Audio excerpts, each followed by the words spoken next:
So tonight I want to talk about Marxism generally and also about some related concepts that you probably heard of, but maybe the meaning is not quite clear, including communism, socialism, and democratic socialism. And I include the last, democratic socialism, because of Bernie Sanders. He self-identifies that way, and he's obviously generated a lot of interest lately. So maybe that's worth addressing here as well. First thing I want to say is that you may be surprised to know Marx never really claimed to offer a comprehensive worldview. Rather, he conceived his works specifically as a critique of political economy. Now, when I say that point obviously raises a question, well, what exactly is political economy? And we might think of it as a study of how labor is organized and regulated, and also of how wealth is distributed. So Marx was interested primarily in the labor market and the wealth it generated, and the way that wealth is distributed, and finally in the legal systems that are used to organize the distribution of wealth. It's also important to note that he analyzed these things from a very specific point of view, and namely the point of view of the working class. That fact is important because obviously the labor process will literally look different depending on where you stand in it. The floor of a paper mill, for example, will look remarkably different from the office of the manager who runs it. The experience of a cashier in Starbucks over at the library is going to look a lot different from that of the upper level management of a Starbucks executive or whatever who sits in New York or Seattle. And when I put it like that, you might obviously think, well, Marx must have despised capitalism because it granted nice living and working conditions to the upper class, and maybe some very unpleasant or impoverished conditions to the working class. But as a matter of fact, Marx was profoundly impressed by and respectful of capitalism. Now, that might sound paradoxical, but I think the best way to understand it is to say Marx's problem is first and foremost that the capitalist system is run by people who believe its primary purpose is to reproduce itself. So I could put that another way by saying they believe that capitalism exists in order to reproduce capitalism, rather than to meet basic human needs. And that is an unfortunate aspect of our system. However, Marx acknowledged, and I think we should too, no matter where we fall, that capitalism is also the most productive system of labor organization in the history of the world. It has provided more material goods and human security than humanity has ever seen before. The problem, again, though, is that this human benefit is a mere byproduct of the system. Capitalists don't set out to help other human beings. They set out to make a profit. The Marxists look at this situation and thinks, well, if we could take the productive forces capitalism generates and put it toward the improvement of humanity in general, we would enter a new phase of world history. And Marx, in fact, believed that we had to go through capitalism first in order to build up the productive power and the wealth needed for communism. The point is, say, that you cannot redistribute wealth for the benefit of all if there is little or no wealth to reorganize or redistribute. Or you cannot abolish the class system in an impoverished society because poverty will lead to conflicts over what little material surplus actually exists. Marx knew that true socialism could only ever arise then in an already well-to-do society.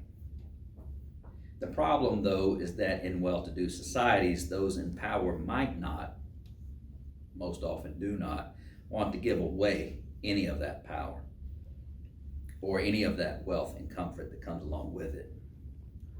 Moreover, they tend to believe that personal self-interest is the only incentive that could possibly get people to work Marx, on the other hand, believed that a desire to improve society for the benefit of each individual would be enough incentive to garner cooperative forms of labor.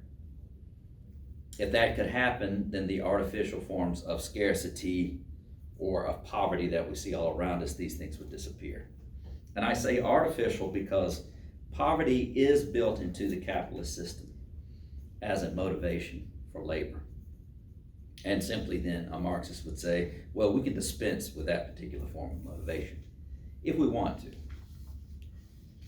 Now, unfortunately, the legacy of Marxism is determined by the history of the Soviet Union, a state and eventually a world superpower that claimed to run according to Marxist principle, but actually, as I see it anyway, it was Marxist in name only.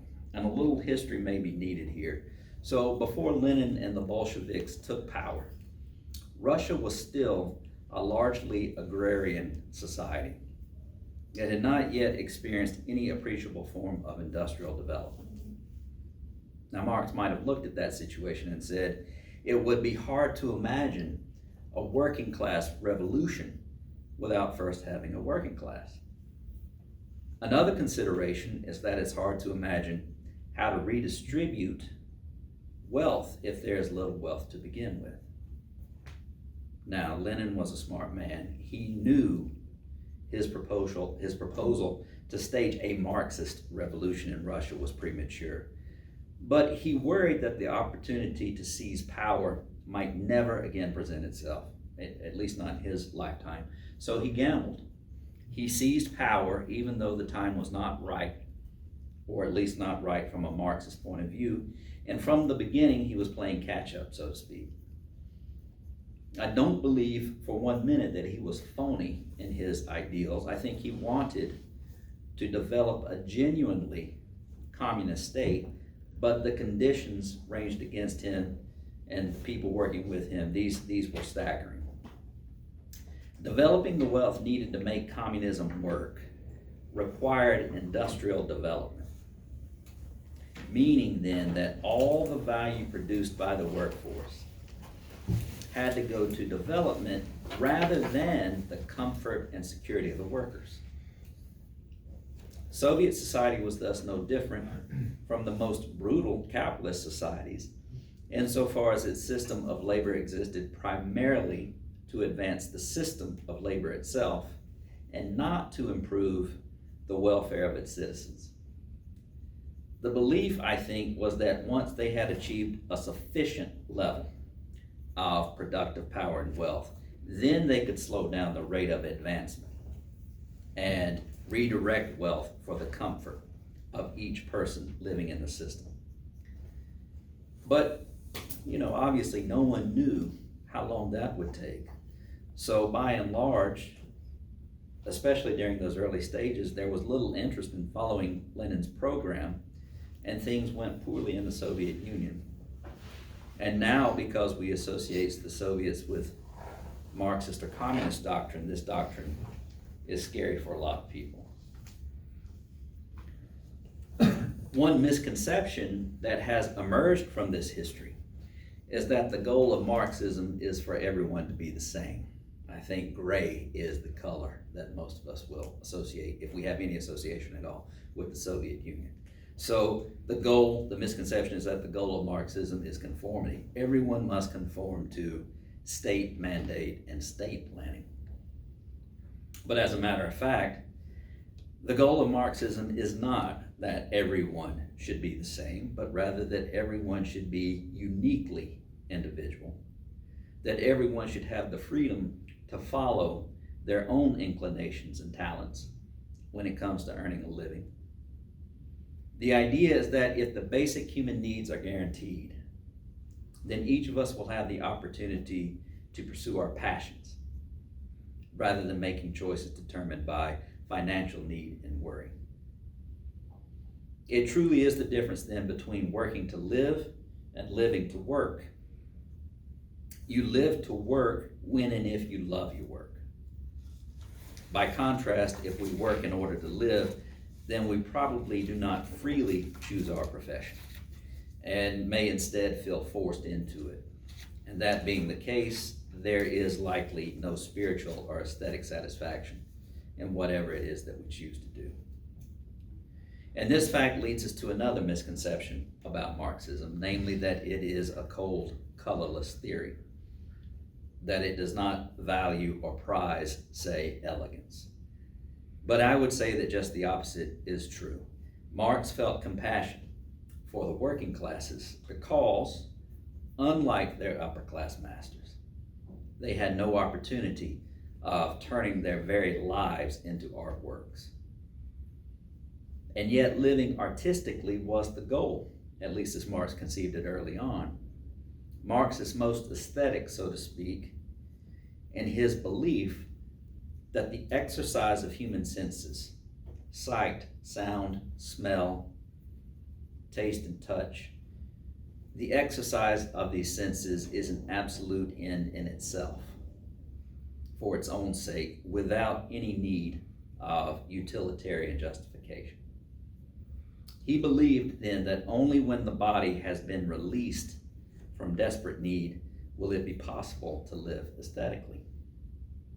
This does not mean that we can stupidly ignore the fact that we will die without meeting our most basic biological needs, but it does mean that we should find ways to engage our creative powers when we go to work and earn our living, or when we produce the basic goods of life.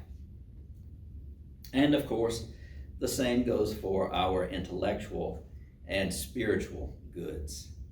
The way we speak, the forms of knowledge we choose to pursue. So, philosophy, say, our spiritual values, our cultural identities. We should never accept any of these things as they come to us, but should instead ask whether, in some deep instinctual sense, we are really satisfied with them as they presently exist. Another way to think of this is that our 5 basic senses are products of human action. Yes, they are what we are born with, they are what nature gave us, but we can also refine and strengthen them to the point that simply using them becomes a source of satisfaction. And that sort of satisfaction was Marx's ultimate goal, I think. Now, this point raises a question about religion. That may seem odd, but I'll try to explain that in a moment. I guess you're all interested in this idea about religion, or his ideas about religion, insofar as you're members of the secular society. Marx famously dubbed religion the opiate of the masses. It was a painkiller, so to speak. As he saw it, religion helped us to endure hard living conditions.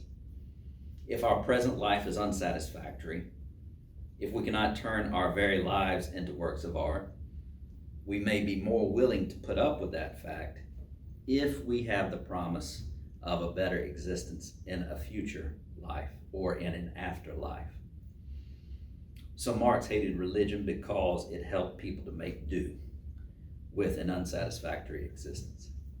It helped them to endure their own oppression.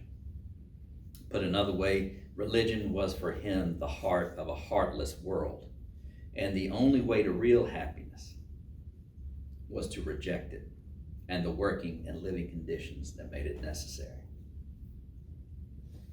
Now, Marx himself was Jewish, and one of his critics, a man by the name of Terry Eagleton, he's quite a good critic, primarily a literary critic, but he has written about Marx that, quote, some of the great themes of Judaism, justice, emancipation, the reign of peace and plenty, the day of reckoning, history as a narrative of liberation, the redemption not just of the individual, but of a whole dispossessed people, and form Marx's work in a suitably secularized form, to end his quote. So I think it is accurate to say, whereas Marx hated religious institutions for being complicit in teaching people to make do with their oppression, his own deep moral sensibility was something he had in common with many great religious figures. He believed that the ethic of self-interest, or the ethos of capitalist society, was not only immoral but risky, even for those who espouse it. If those on top today may not be so tomorrow, then they too may suffer the harms of a society driven by self-interest alone. And the alternative to that society is, of course, communism. Now, in some circles, the very word communism is a taboo. Maybe not to the extent it was when I was growing up, but, well, and in fact, I may be wrong even to say that that word is taboo today, given how often and with such relish and glee the word is used to tarnish Democrats, who, with the exception of Bernie Sanders, I think, don't really come anywhere close to endorsing genuine socialist or communist policies. Since the early 20th century, communism has generally been understood to mean a form of revolutionary action, and it aims at the violent overthrow of capitalism. And socialism then might be understood as a more peaceful and constitutional movement of cumulative reform. As for what Marx himself meant by communism, you may be surprised to know that he never laid out a sense of what a communist society would be like. He offered some abstract descriptions. He said, for example, there would be an early phase just after the emergence from capitalism, when workers are paid for their labor, and with those wages then they buy consumer goods. And that description sounds an awful lot like what we have already, what we have presently. Eventually, though, he envisioned or imagined a higher phase, when people contribute to society according to their ability and draw from the common stock according to their actual needs. In the Communist Manifesto, written in 1848, we get a more comprehensive, even if still sketchy, outline of how communism might be realized. There, Marx says the presently ruling capitalist powers were able to overthrow their old masters, the traditional aristocrats, by advancing industrial technology. And with this advance, then, a labor market evolved that had no use for traditional social bonds. This new labor market was driven by nothing but the dictates of competition and self-interest. And the feudal hierarchy built on hereditary, or the feudal aristocracy, I should say, built on hereditary hierarchies, this simply had no place in the new world, the new capitalist world. So that meant then, at that point, the bourgeoisie was the dominant class. But Marx says, guess what? This class has also laid the groundwork for its own destruction. For one thing, if ruthless self-interest is now the primary impetus that moves us all along, then there's no reason why the working class should not try to overthrow its bourgeois masters, just as the bourgeoisie had already overthrown the aristocrats or the nobility. It's not just about a change in attitude, though. Marx points out that industry requires a greater concentration of workers in factories, in cities, and with this concentration, they will begin to form unions. And he says these unions will become stronger as industry develops, precisely because these new technologies will provide the tools needed to combat the capitalist powers. The means of communication will become better, faster, travel will become faster. And we have certainly seen amazing advancements in communication and travel since 1848. And in this respect, Marx was, he was dead on in his predictions. He was wrong, though, in his prediction that these advances, or with these advances, the workers would organize a communist revolution. There really hasn't been a successful revolution in the industrially developed world. When they have taken hold for some amount of time, they've usually been in underdeveloped situations. Now, to end, I want to turn quickly to our current situation. As I said early on, Bernie Sanders identifies as a democratic socialist, and he has inspired quite a following, obviously. Now, let me confess my own ignorance here. I don't know or understand the nuances of various brands of socialism. I don't even know if democratic socialism can be considered a genuine form of socialism. That may sound ridiculous, considering that the word socialism is right there in the title or in the name. I can only say, though, that if socialism necessarily involves the abolition of private property, then Bernie is no socialist. Now, he's certainly different from many of his political competitors. Different insofar as he advocates for greater social services, for free health care, free college, et cetera. But that is a modification of our current system rather than a different system. What I think Bernie advocates is leaving capitalism intact and redistributing the wealth. So there is a more or less common wealth or social wealth than presently exists. The important point, though, is that private ownership remains. You would just have less discretionary income and would thus literally own less if you were well-to-do currently. And this idea then brings us to a fundamental issue that I'll close up with. If you are a Marxist and say you would like the institution of socialism or communism or what have you, your cut of the social wealth may in fact diminish. Universal health care, for example, would probably entail greater wait times for a doctor's visit. Another way of thinking about it is that access for all means less access for each one of us who currently has it. Marxists would say they are willing to make that trade-off. Another hard truth for any Marxist, I think, is that a social form of economy, or a socialist form of economy, would also entail a slower rate of technical development. And the reason is that a greater share of available resources would go toward the actual enjoyment of what we currently have rather than improving it. To put it in concrete terms, and I use this example because my mom just got a knee replacement surgery, but more people might get knee replacement surgery. And the extra money spent on those surgeries might otherwise have been spent on developing technologies that could improve the surgery itself. The question for us is, when have we reached a sufficient level of development that we can actually stop focusing on further development and instead focus on enjoying what we already have? You know, personally, I think we're generally already there, but I'm sure many, if most, disagree with that. I don't know, in this country anyway. So those are my remarks on Marxism. Now I'm happy to talk, to dialogue, to field questions, if I can. Yeah. So how should we go?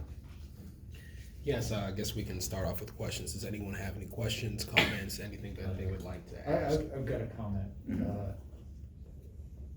I'm concerned that there's a misunderstanding buried in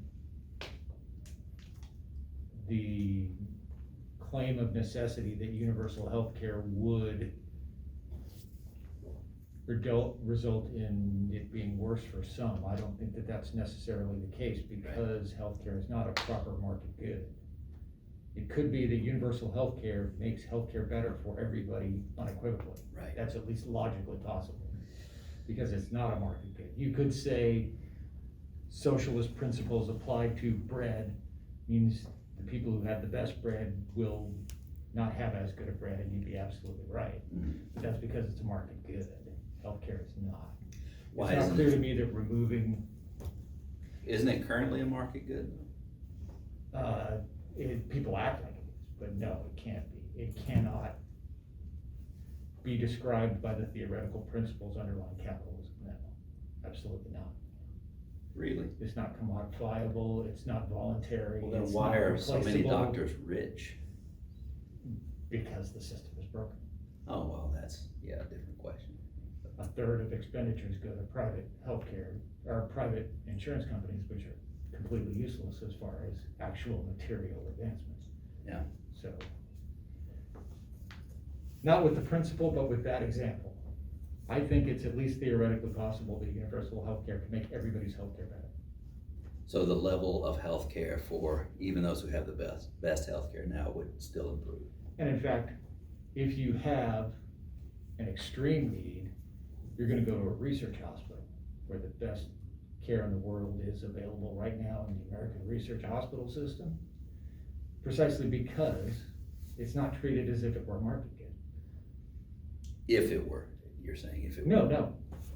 If you had a Precisely because it's not. If you had a really hard medical issue right now, you would go to a research hospital. Mhm. Why are those the hospitals best able to treat extreme cases? Because they're precisely the ones that don't have the profit motive, which is improperly applied. Hmm. So, and in fact, you could say in practicality it would do that, and I would say maybe that's gonna take some data study. But the logical necessity of it, I don't think you can make that case. I'm just gonna respectfully disagree. Coming from my perspective, I don't see how that's possible. And one of the reasons I dislike what you're saying, from my perspective, is that it makes our claims seem somehow, how shall I put it, visionary rather than practical. Well, I mean, on the data, precisely the socialized healthcare systems are the most effective. Best healthcare in the world is France. Okay, I just have to disagree with. Well, no, on that point, you don't even get to disagree, that's a Really? fact. Okay, The best healthcare in the world is France, okay, by any of the metrics. And if you look at the World Health Organization, they'll try it according to various different metrics, but the real sort of bottom line is medically preventable deaths, in which case France is the best in the world.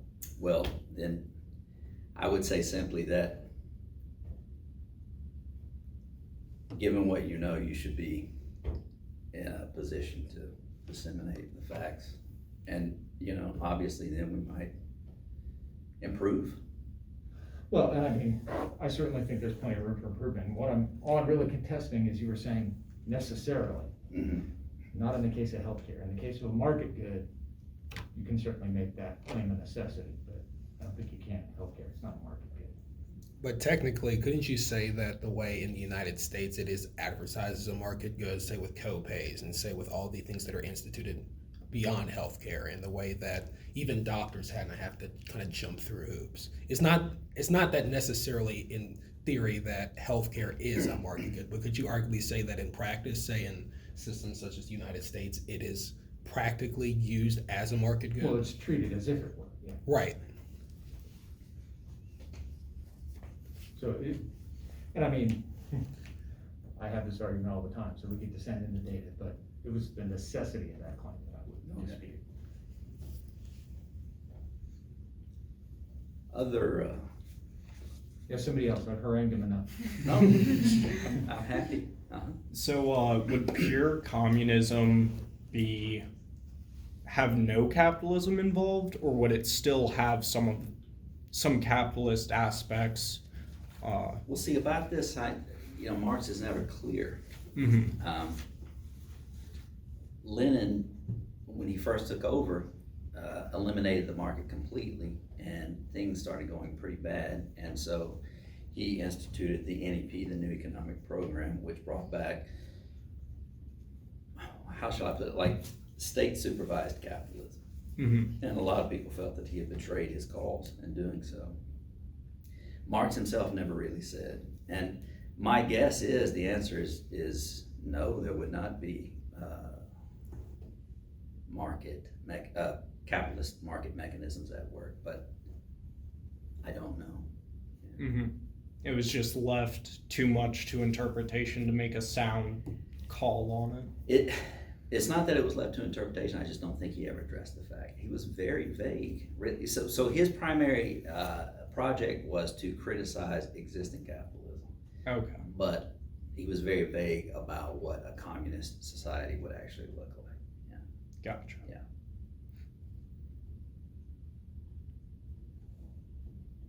I feel like you have other questions. Oh, I got 20. being a math nerd, one of the most fascinating things I always thought about Marx was the argument that there is no stable capitalism by virtue of the fact that every market must grow or die. Right. It couldn't sit still. It All had that to is be- solid melts. It's always expanding markets. And so I was just, that's in Das Kapital, right? All that is solid melts into All air. that mathematical stuff. Oh yeah, all that. And, I mean, as far as I know, please correct me, he was the first to sort of apply a mathematical understanding to macroeconomics. Now, what do you mean by mathematical exactly? Dynamics, that the way in which things change, the rate at which they change. I don't know if that's the case or not, because Yeah. I haven't read his predecessor. He was always just the first person I was aware of who did it. I can't say he was the first. His examination of value, though, definitely depends on that, for example. Right, he certainly had an understanding of what the physics nerds would call dynamics. Yeah. Didn't write differential equations, but he was saying them in words.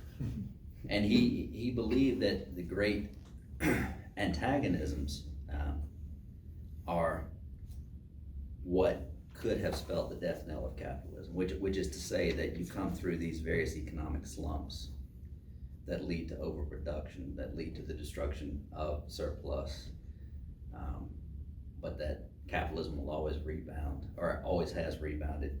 But really, I think what history has shown is that capitalism exists because of its antagonisms, or its contradictions, or its crises, and not despite those things. It is the need to move that keeps it moving forward.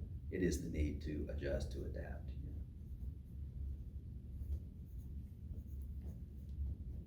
What do you think would be the best literature to learn more about Marxist principles? Would it be the Communist Manifesto, or are there other works that would better Well, the Communist describe it? Manifesto might probably be the best first thing to go to, not necessarily because it gets into the nitty-gritty of Marxism, but because it's sort of a landmark of world literature, a landmark text of Western culture or whatever. It's actually, though, not that great, I don't think, in terms of Marxism itself. Probably a critique of political economy would be a good short one to start with. And then, like, there's no substitute for just getting into Capital. And David Harvey has a very good companion to Capital that would give you notes, expository notes to help you make sense of all this dense technical. Would he tell me which part of the 8 volumes to read? Well, he just starts with the first, and then he builds up from there. But he's been given this. He's been giving this course on reading Capital for, I guess, 40 years now.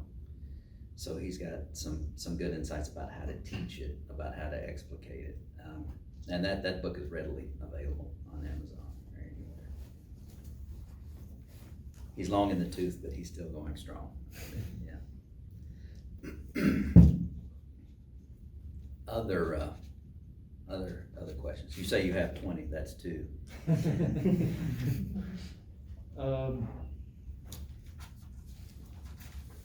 But of course, you other guys. Yeah, somebody feel else, free to jump please in. stop me. But, at least, and I mean, you've suggested that there's a necessary adaptability to capitalism. Yeah. It's sort of, it's not necessarily that there's an overclass enforcing its self-perpetuation, but that it's just sort of, is that compatible with, are we equivocating 2 different uses of the word capitalism, where we say roughly market-dominated economies versus ideological capitalism? Because it seems like ideological Yeah, they're not the same capitalism thing. is I mean, ideology as rigid as it comes, right? Yeah. What I'm talking about is, I guess, the invention of new needs, or the development of new needs in order to build new markets and expand already existing ones. So you're not, when you say capitalism, you don't necessarily mean ideologically so, just No. market Yeah. market dominated, not necessarily Yeah. market to the exclusion of all others economies. Right.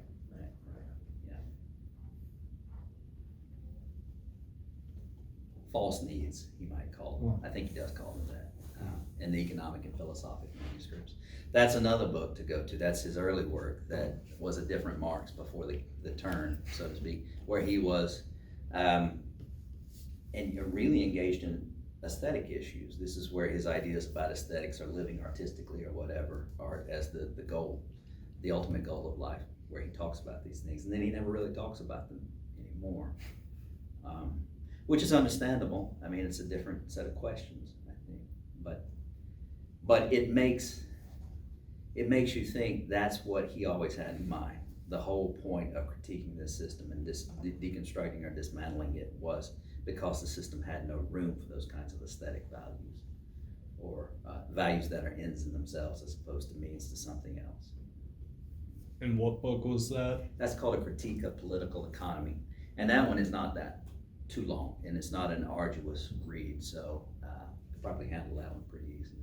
Nice.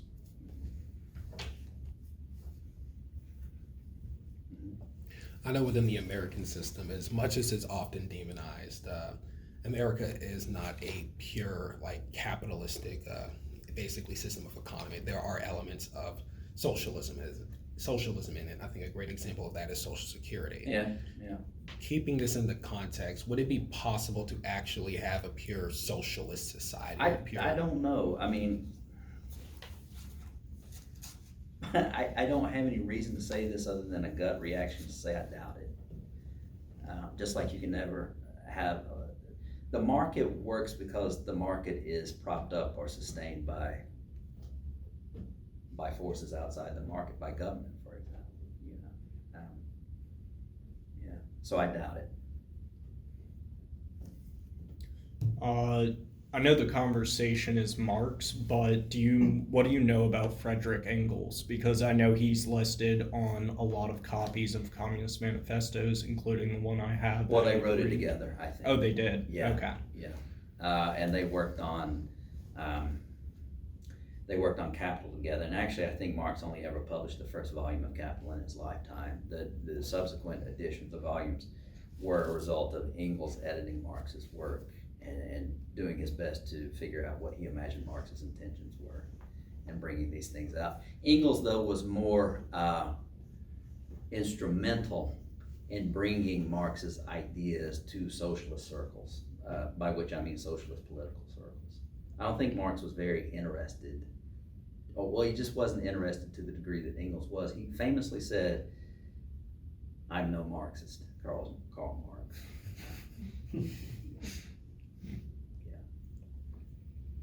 Well, Engels was pretty established in Oh boy, was he? leftist I mean, movements prior to ever even meeting Marx. those limousine liberals, I think he would be an example of that. His dad, and then I think he did, owned a factory in Britain, and he was very well to do. But good for him that he at least did the work.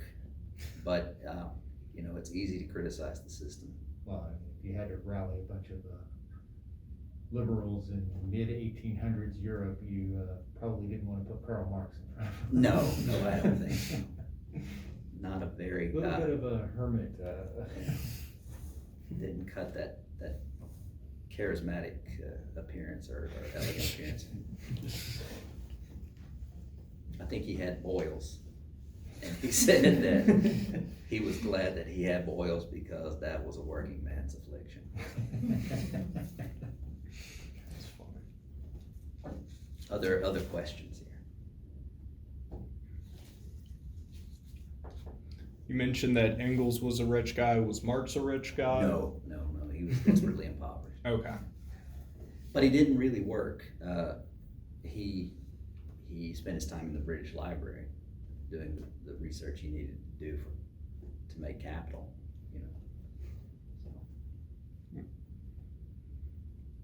And the rich leftist buddies helped him out a little. Right. I think Engels was sending him some help every Some now. stimulus here and there. Yeah, some stimulus checks. Yeah, some pies, literally. Yeah. All right, fire at me. You must have more. No, which one here? What is that? I know that Marx wasn't ever necessarily clear on it, and as you say, probably wouldn't have even been that interested in it. But do you think, sort of, to the extent that economies are non-market, that has any necessary connection to totalitarian systems? So if I get the question, it is. Could you have a socialist society without a totalitarian government? Oh, I see. Is it at least possible? You know, you could say historically it has. Yeah, I think it's possible. But lots of things have to happen. For example, you can't say, I'm gonna be a socialist society. I'm gonna be but you just accept that informal way. Well, that's actually part of the argument, is that the issue is with scaling. You can have a small socialist society, but as you get bigger and the surface to volume changes, then. Well, let's go back to the Soviet Union, for example. So the Bolsheviks take power. All right, it's premature, the conditions weren't quite right. But if you have Western powers immediately invading you and trying to overthrow you, it's going to be very difficult to build socialism while you're trying to fend off invaders in your own country, for example. But by this I mean simply, Marx, I think, was pretty clear on this idea. Socialism had to be international. If it wasn't international, there was going to be conflict that would disrupt the forms of society that were socialist in nature. And so can there be socialism in one country? I don't think so. I think that was Stalin's doctrine, actually, socialism in one country. Or whatever you could amass at the time. Whatever. However many countries you could. Yeah, however many it would take. And so no, I don't think, I think you can have socialism without totalitarianism, but the conditions have to be very. And that's an interesting way, that there's an issue, that there's a frontier issue. If it has a border with something else, then that poses its own kind of problem. That poses a severe problem, yeah. So even in the ideal situation, what would that government look like? I don't know. I mean, it would be like a world government. Yeah, that's one. Which a lot of people on the right, I think, are very paranoid about. Yeah. But I believe it's possible. I mean, you just never know how history's gonna play. Mhm. And the right, I just can't believe that opportunities could present themselves for this to happen. I don't know what those opportunities are. I don't know what the circumstances might look like, but I do believe it's possible. Yeah. I mean, we came close with the revolution in Germany in the early 20th century for the communism to assert itself or to establish itself in Western Europe. And if that had happened, who knows which way things would have gone. I know this is kind of up to skepticism, but would you say, like, to current day, Putin's invasion of Ukraine, would that be he's using communism as a excuse to establish a more totalitarian state? No, I want to be very clear about that. Russia is in no sense communist anymore. Yeah. Yeah. Even by 89, they were kind of not really. Yeah. Yeah. I mean, It was a state But capitalist. no, but I mean, post 89, they're not even suggesting they're communist. yeah. Gorbachev was trying to sort of exit the stage, so to speak, the socialist stage or whatever. But yeah, I don't think Putin has any allegiance to socialism or anything like that. I think he's very interested in being like a world player and, like, you know, stroking his own ego or whatever. But I really think that's what that amounts to. Gotcha. Cultural fascination with the czars. Well, there's a long history of repression in Russia and people just dealing with it, living with it. It's an interesting angle that some analysts are starting to talk about, is this bubbling back up of pre-communist. Mm-hmm. Mm-hmm. Though I think he longs for the old empire days, when, as I've heard, like commentators put it, he could go nose to nose with the United States. But when you say that, people assume you mean he wants to be Stalin. Maybe he wants to be Maybe he does. way before that. Maybe he does. When it was possible to get a unit of cavalry together and take a run through Europe. Yeah. Yeah. That's long since made it possible. Other questions? Do you guys have any interest in Marx? Yes. Yeah. What's the interest?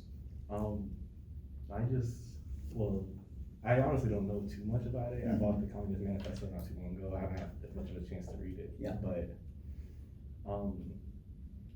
even among like different people online who I like, and they're like, "Oh, I'm socialist," all this stuff.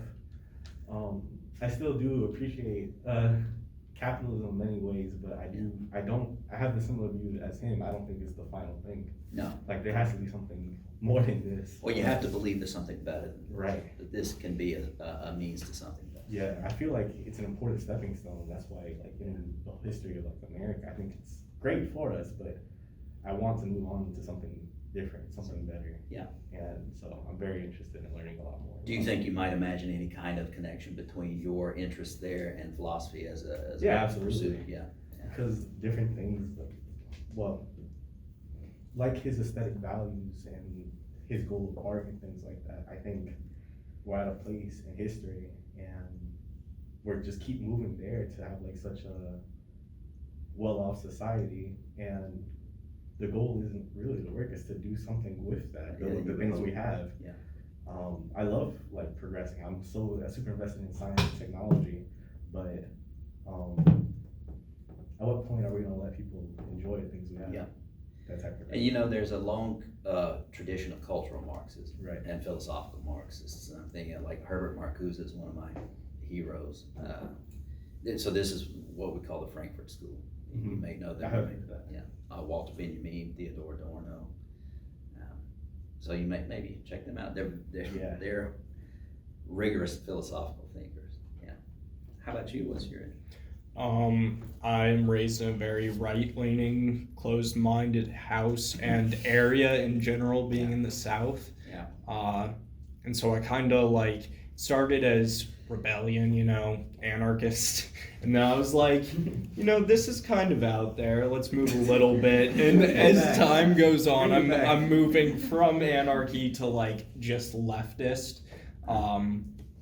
But since it's so demonized and shut out, I don't really know the history behind it. All I know is he was an insane guy who wanted to bring death and destruction to the world. So did anyone who practiced communism, and I'm just trying to absorb as much information as I can about him and about his ideas and make a stance on it. Tell me what your major is again. Math. Math.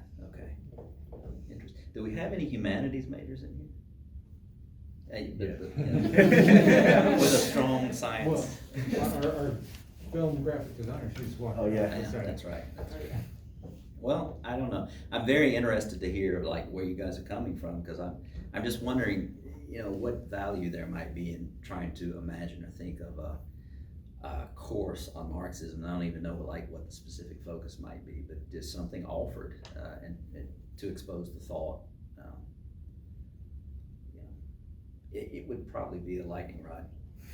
I'd take that. Well, and even, it's sort of, what do you want to do? Do you want to do like history? Do you want to do philosophy? Yeah, like I said, I don't know where would it be housed. What would be the focus? Right. I think maybe on like every avenue, really, because I don't think many people know about it enough to get past into like the super deep angles in the first place.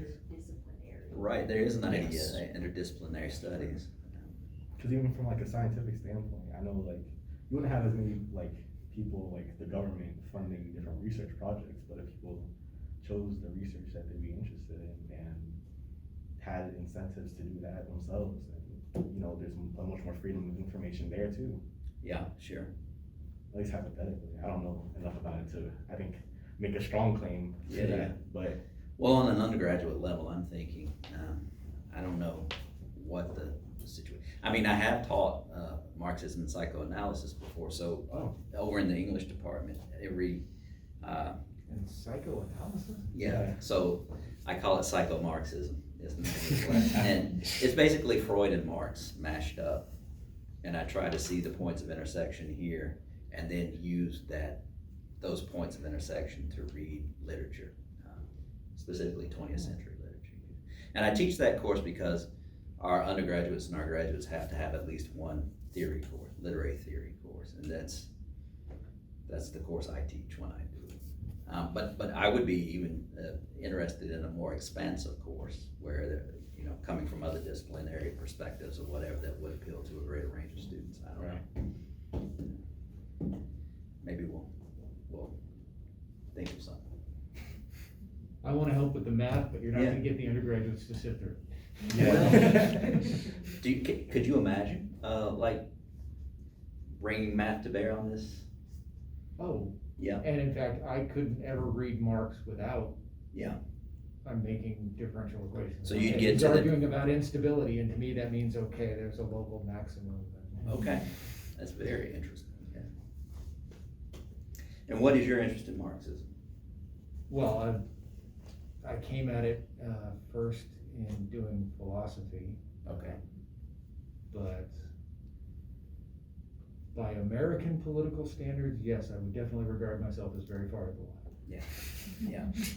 I went to graduate school in Santa Cruz.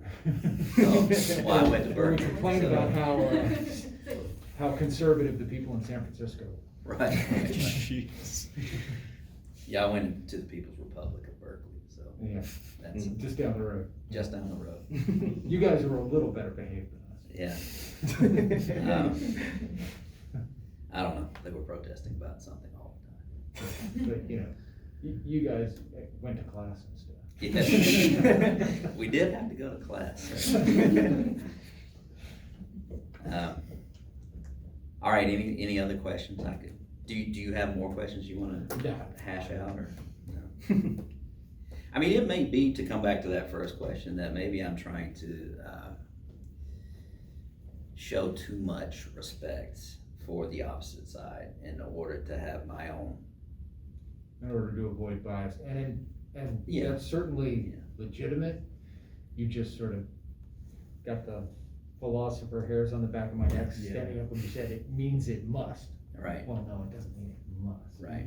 Practically, you can make that argument. I mean, maybe it's similar to the question about must socialism always be wed to totalitarianism? I mean, that question, I'm very quick to say no. I guess. Right, and traditionally, or at least the argument I've heard a whole bunch is that socialism doesn't have a necessary political footprint, but it doesn't scale up well. No. You can't be big. It doesn't scale up well unless the scale is the entire globe and the entire globe agrees. Right, and it may be, it doesn't scale up well under the kind of circumstances we currently envision. Right. Well, I want to thank you guys for having me out to talk. I'm always down to talk about Marx. Maybe I'll offer this course in the English department if you guys are interested. Have a look at what we're offering. But I don't know. What is your name? Mike Vera, V as in Victor, ERA. So, Okay, yeah, maybe if you're looking to do something. kick around ideas to the first interdisciplinary, sounding yeah. board, happy. Yeah. I don't know that they're not going to let me teach anything with an ENG code. But No, but maybe an IDS thing. I don't know how these things work. I don't know how. yeah. I know our current administration, which is on the way out, or at least the provost, is very into interdisciplinary ideas, or the idea of being interdisciplinary. So Yeah, I'm in an interdisciplinary class now about pandemic bioethics, or at least that's what the philosophical part of it is, and it counts as a philosophy class, English, sociology, and one other thing too. I don't remember what it is. and is there Bio? Actually, no, I don't think so.